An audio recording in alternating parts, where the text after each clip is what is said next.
Hello అందరికీ నమస్తే. నేను కార్తిక్ మాట్లాడుతున్నాను. ఆంధ్ర రాష్ట్రం మే 13వ తారీఖు ఎలక్షన్స్. నేను వెళ్తున్నాను ఓటేయడానికి. మన ఒక ఉద్యోగాలు లేవు, యువతకి సరైన సదుపాయాలు లేవు, రోడ్లు లేవు, నీళ్ళ వ్యవస్థ లేదు.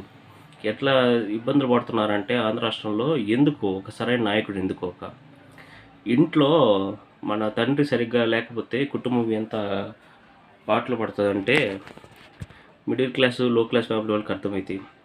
అలాంటిది ఒక రాష్ట్రానికి ఒక సరైన నాయకుడు లేకపోతే ఇన్ని ఇబ్బందులు పడుతున్నామో చూస్తున్నాం. యువత 57% చిల్లీ ప్రొడ్యూస్ చేస్తుంది, 25% సిల్క్ ప్రొడ్యూస్ చేస్తుంది. విశాఖపట్నంలో సబ్మెరీన్స్ షిప్స్ ప్రొడ్యూస్ చేస్తుంది. 20% ఆఫ్ ఎగ్స్, అంటే దేశం మొత్తంలో 20% ఎగ్స్ మనం ప్రొడ్యూస్ చేస్తాం. ఆంధ్ర రాష్ట్రాన్ని రైస్ బౌల్ ఆఫ్ ఇండియా అని పిలుస్తారు, ఎందుకంటే మన కృష్ణా గోదావరి రివర్స్ నుండి మనం పంటలు పండిస్తాం. ఇటువంటి సదుపాయాలు ఉన్న ఆంధ్ర రాష్ట్రాన్ని ఇటువంటి ఉపయోగం లేకుండా చేశాడు. యువత ఈరోజు పక్క రాష్ట్రాలకు వెళ్ళి ఉద్యోగాలకు ఎత్తుకోవడానికి అవకాశం వస్తుంది. ఒక సదుపాయం ఉందా? ఈ 5 ఏళ్ళు ఏమంటూ చేశాడు? ఏమి చేయలేదు. ఈ సరైన నాయకుడు ఎన్నుకోవడం ఇది ఒక సరైన అవకాశం. యువతకు ముందుకు వచ్చి ఓట్లు వేయండి, ఒక ఓటు సదుపాయాన్ని ఉపయోగించుకోండి.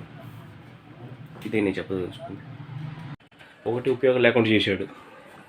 మే 13వ తారీఖు నేను వెళ్తున్నా ఓటు వేయడానికి. యువత ముందుకు రండి, ముందుకు వచ్చి ఓటు వేయండి.